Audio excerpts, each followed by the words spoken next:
at what point for kids, and I don't know if it's a specific age or it's a maturity thing, at what age can and should kids be exposed to sexual topics? And I mean appropriate. I'm not saying you're sitting down with your 10-year-old and watching pornography. I'm not saying that. Right. So what I'm really more asking is, how much should we be protecting them from a risque part of a movie or a talk that you're having with your significant other? Where does that line drawn? Right.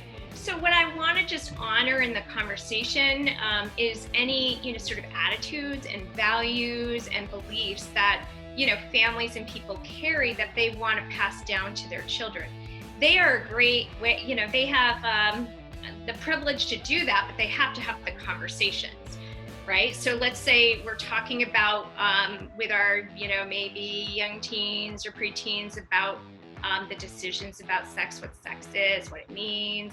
If families have, values about that, and they're having the conversation and they're having it in a manner that is sort of respectful and understanding and factual, maybe not sex negative, full of fear and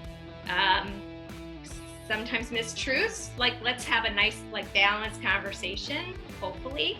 And then they have more of an opportunity to, share those values and have it be meaningful and have your children believe you are a good source of information, right? You're going to be, a good source because they're going to hear the messages. They're going to hear all kinds of messages.